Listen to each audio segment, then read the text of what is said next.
ओम शांति शांति शांति ओम। मित्रों, social media पर दो शंकराचार्य और एक पंडित जी के कुरान के ऊपर विचार आए हैं। अभी जैसे धर्म संसद हुआ, हम इसका विरोध करते हैं। धर्म संसद में जो नफ़रत की बात हुई, हम उसका विरोध करते हैं। लेकिन कुछ शंकराचार्य हैं और एक दो पंडित जी हैं, कुरान के ऊपर अपनी टिप्पणी करते हुए कहते हैं कि देखो, कुरान का जो कलमा है वह वेदों का निचोड़ है, वेदों का सार है। एक शंकराचार्य, फिर उसके बाद दूसरे शंकराचार्य का आपने भी सुना होगा, यूट्यूब पर आता रहता है, आप खोज करेंगे तो पता चल जाएगा। मुझे दिखाना चाहिए लेकिन दिखा नहीं पा रहा हूँ। और एक लक्ष्मी नारायण दीक्षित है जो कुरान के समर्थन में अपना वक्तव्य देते रहते हैं। तो आइए हम इस पर विचार करते हैं, क्या कलमा वेद का निचोड़ है? कुरान में कलमा है, यानी प्रतिज्ञा सूत्र है कि ला इलाहा इल्लल्लाह मुहम्मदुर रसूलुल्लाह, जिसका अर्थ है कि उस परमात्मा को छोड़ करके, एक ईश्वर को छोड़ करके और कोई उपास्य नहीं है, और मुहम्मद रसूल है। ऐसा हर एक मुस्लिम व्यक्ति प्रतिज्ञा करता है, या कोई व्यक्ति जब इस्लाम को ग्रहण करता है, स्वीकार करता है, तो उससे यह प्रतिज्ञा कराई जाती है कि एक परमात्मा को छोड़ करके और किसी की तुम उपासना नहीं करोगे, और मोहम्मद को अपना रसूल, गुरु, पथ प्रदर्शक मानोगे। देखिए, ये कलमा है। लेकिन इसी कलमा को एक सरमद सूफी संत हुए हैं, सरमद जिनका नाम था, औरंगजेब के काल में वे कलमा को नहीं पढ़ते थे। मुल्लाओं ने बड़ा दबाव दिया, तब उन्होंने कहा कि ठीक है, मैं आधा कलमा तो पढ़ देता हूँ, लेकिन इसके आगे नहीं बोलूँगा। तो उन्होंने ला इलाहा इल्लल्लाह पढ़ा, आगे का वाक्य जो पूरा करना था कलमा को नहीं पढ़ा। इसी बात पर उनको सूली पर चढ़ा दिया गया, फांसी दे दी गई। एक मस्त मंसूर हुए हैं सूफी फ़कीर, उनको भी इसी तरह से मुल्लाओं के दबाव में सूली पर चढ़ाया गया। और इसी प्रकार से कई ऐसे सूफियों को भी प्रताड़ित किया गया। तो क्या बात है कि मुस्लिम ही इस पूरे कलमे को नहीं पढ़ते। और जो बात कही जाती है कि कलमा वेदों का निचोड़ है, तो देखिए, वेदों में भी एक ईश्वरवाद है। अहम एको द्वितीयो नास्ति, अहम एको तृतीयो नास्ति, अहम एको चतुर्थो न। इस तरह से 10 बार परमात्मा स्वयं कहता है कि मैं अकेला हूँ। और वेदों में बहुत से मंत्र ऐसे हैं कि जिसमें कहा गया है कि उस परमात्मा, एक परमात्मा को छोड़ करके और किसी की उपासना मत करो। लेकिन हम देखें कि वेदों में जो एकेश्वरवाद है, इसको अरबी भाषा में तौहीद कहते हैं। कुरान का तौहीद और वेदों का तौहीद, कुरान का एकेश्वरवाद और वेदों का एकेश्वरवाद क्या एक ही है? तो निश्चित रूप से मेरे मित्रों, जो वेदों में तौहीद है, एकेश्वरवाद है, वह परिशुद्ध है, परिमार्जित है, और उसके अंदर कोई त्रुटि नहीं है। लेकिन जो कुरान का तौहीद है, एकेश्वरवाद है, यह भ्रांतिपूर्ण है और दोषपूर्ण है। देखें कैसे कि खुदा ने जब सृष्टि की रचना करनी चाहिए तो फरिश्तों की सहायता ली। फरिश्तों की सहायता से उसने सृष्टि की रचना करी। आदम को जब बनाया तो फरिश्तों से मिट्टी मंगवाया, फिर उसके बाद मिट्टी मंगवाने के बाद उसका पुतला बना। पुतला बनाने के बाद जो है सभी फरिश्तों से कहा इसका सिजदा करो।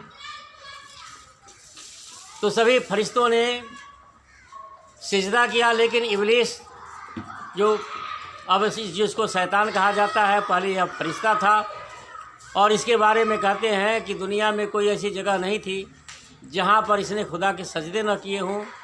इतनी इबादत करता था खुदा का।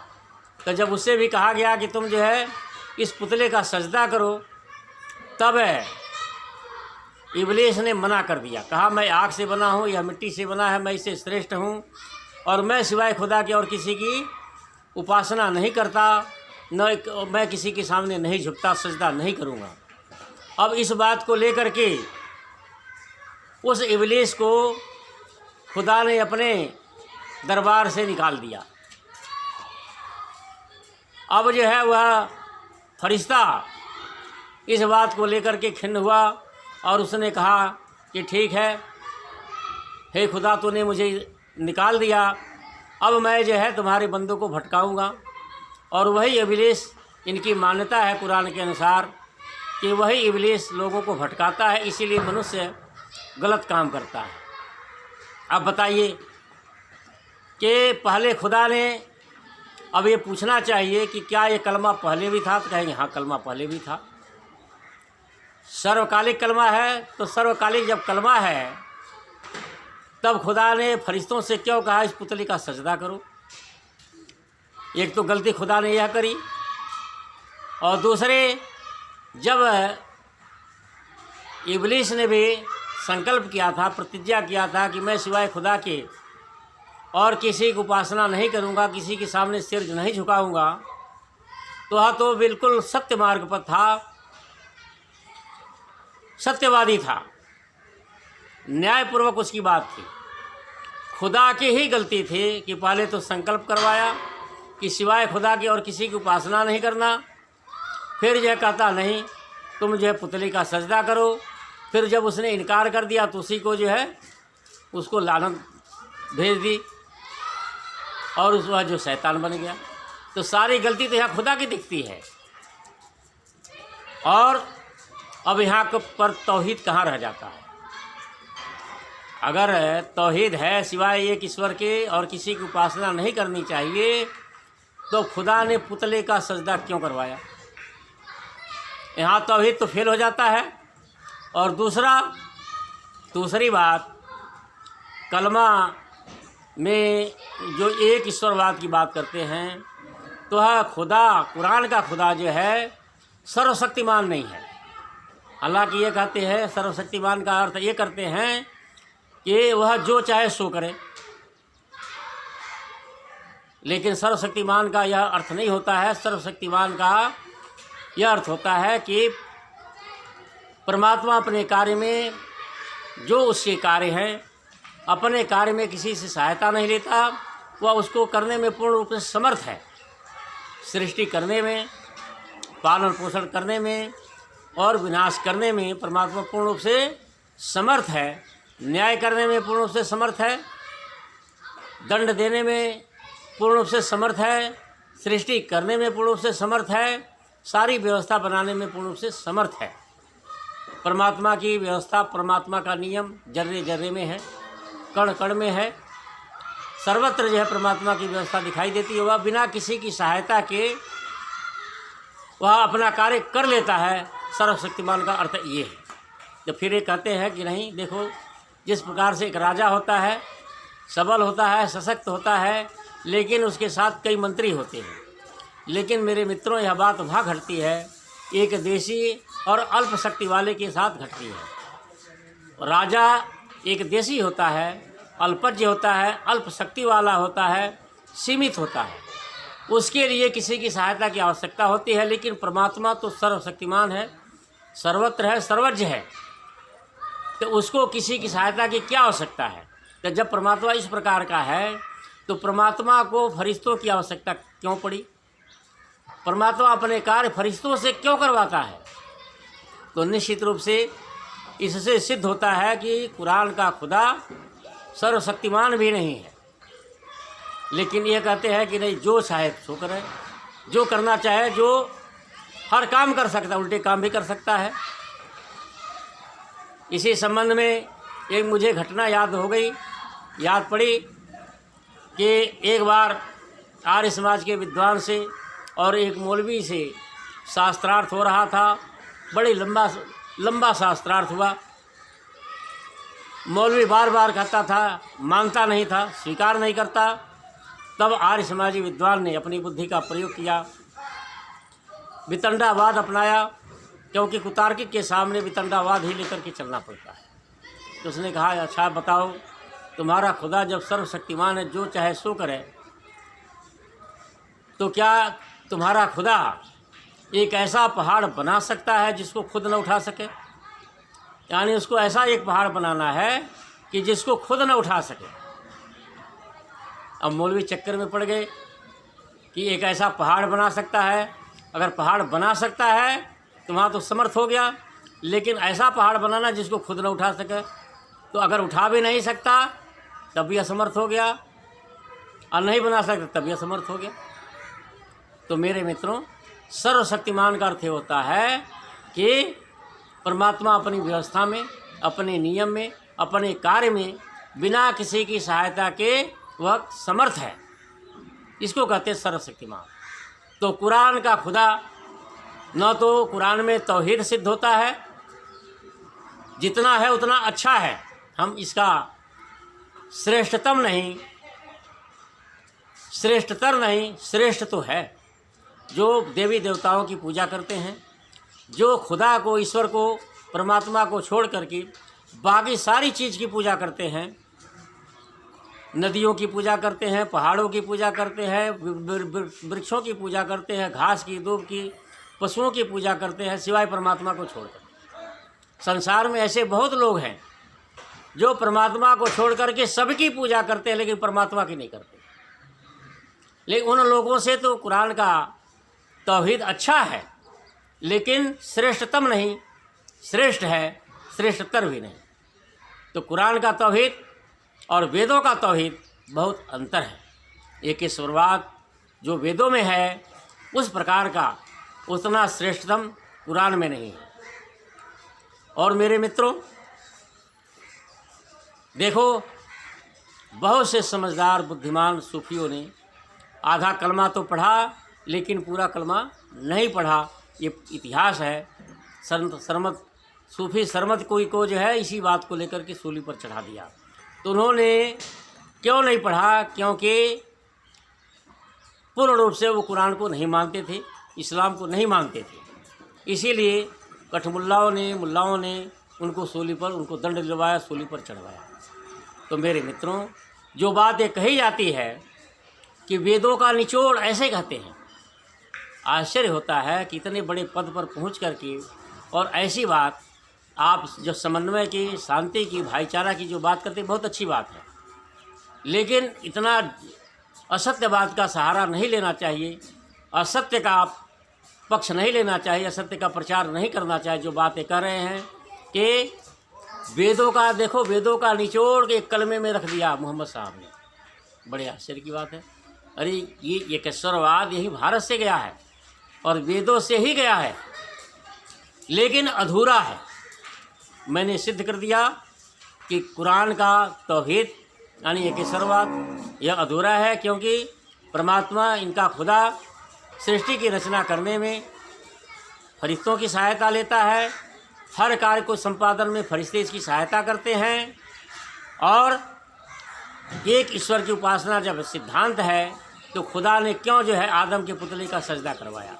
एक तो बहुत बड़ी भूल ये करी। तो जब तब करवाया तो अब क्यों नहीं कर सकते? जब खुदा ने आदम के पुतले का सजदा करवाया, तो अब जो है आदम का सजदा क्यों नहीं कर सकते? आदम माने आदमी, मनुष्य, जो श्रेष्ठ मनुष्य हो, तो उसका सजदा क्यों नहीं कर सकते? जो करते तो उनको बुरा क्यों कहते हो, काफिर क्यों कहते हो? तो निश्चित रूप से बल्कि तुम ही अधूरे हो कि तब तो किया, अब जो है गलत हो गया। ये कैसा सिद्धांत कि तब तो जो है सजदा करना अच्छा, अब सजदा करना बुरा हो गया। तो इस तरह से एक ईश्वरवाद भी नहीं है और तौहीद अधूरा है और परमात्मा सर्वशक्तिमान नहीं है। तो मेरे मित्रों, इस तरह से वेदों का जो कहते हैं कि वेदों का निचोड़ कलमा में रख दिया, यह बिल्कुल भ्रांतिपूर्ण बात है, गलत बात है। वेदों का सिद्धांत सर्वशक्तिमान बिल्कुल जो है निर्दोष है। पर वेदों में जो तौहीद है, एक ईश्वरवाद है, वैसा तौहीद, वैसा पवित्र और परिमार्जित तौहीद जो है कहीं पर भी नहीं है। कुरान का तौहीद जब भ्रांतिपूर्ण है, दोषपूर्ण है, तो इस तरह से जो भी व्यक्ति, जो भी सज्जन भ्रांति में आकर के ऐसी बात बोलते हैं कि वेदों का निचोड़ कुरान कलमे में रख दिया, यह बहुत ही गलत घटिया बात है। और मेरे मित्रों, वेद की तुलना कुरान से करना कितना हास्यास्पद है। अरे वेदों में कितना ऊंचा आदर्श है, कितना उच्च विचार हैं, क्या कुरान में है कहीं पर? काफिर क्यों कहते हैं काफिर? मैंने बहुत पहले एक मौलवी से पूछा, बताओ महात्मा गांधी जी क्या थे, तो कह दिया काफिर। मैंने कहा महर्षि दयानंद सरस्वती क्या थे, काफिर। स्वामी विवेकानंद जी क्या थे, काफिर। इस तरह से कुरान के सिद्धांत के अनुसार है। और बिल्कुल जो कुरान को मानता है वह जो है सिवाय मुसलमानों को और किसी को अच्छा कह ही नहीं सकता, तो सब काफिर है। तो अब इससे घटिया विचार क्या हो सकते हैं कि ऐसे ऐसे उच्च आदर्श पुरुषों को, महापुरुषों को, महात्मा गांधी, महर्षि दयानंद सरस्वती और भी जितने बड़े बड़े महापुरुष हुए, लाल बहादुर शास्त्री, सरदार वल्लभ भाई पटेल, सुभाष चंद्र बोस, ये सब काफिर थे कुरान के अनुसार। अब इससे घटिया बात क्या हो सकती है? और देखो कुरान देने वाले कितने महान थे कि जब भी घटना आती है, अंतिम घटना उनके जीवन की, अंतिम हज कर रहे थे तो खुदा से दुआ कर रहे थे। तो दुआ में क्या पढ़ रहे थे? या रब्बी हबली उम्मती, या रब्बी हबली उम्मती, या रब्बी हबली उम्मती, कि हे खुदा तू मुसलमानों को बख्श दे, हे खुदा मुसलमानों को मुक्ति प्रदान कर। और आंखों से आंसू आ रहे हैं, इतना आंसू बहा कि दाढ़ी भी भीग गई। दाढ़ी भीगने के बाद आंसू ज़मीन पर टपकने लगे। इतनी दुआ करी, इतने आंसू बहाए। अगर मोहम्मद साहब संत होते, ऋषि मुनि होते, तो कहते या रब्बी हबली आलमीन, या रब्बी हबली आलमीन, या रब्बी हबली आलमीन, हे परमात्मा, हे खुदा संसार के सभी प्राणियों को मुक्ति प्रदान कर। यह दुआ मांगते हमारे ऋषि मुनि।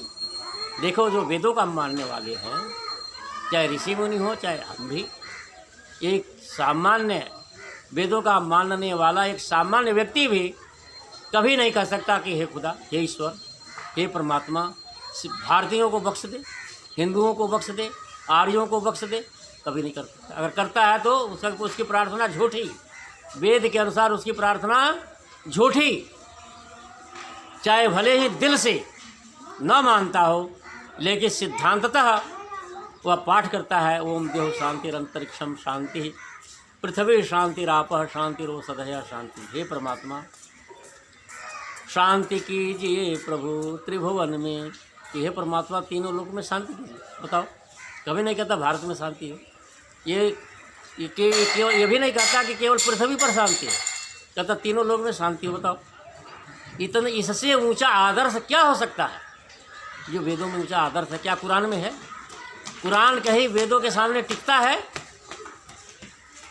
तो जो शंकराचार्य जी या पंडित लोग, कई ऐसे पंडितों की मैंने बात सुने जो तथाकथित पंडित हैं, इस तरह से वक्तव्य देते हैं और ऐसा बोलते हैं, हम उनका समर्थन करते हैं कि वो शांति की बात करते हैं, समन्वय की बात करते हैं, भाईचारा, ये बहुत अच्छी बात है। वेद की तो यही शिक्षा है, लेकिन ये भाईचारा शांति तो कुरान में नहीं है।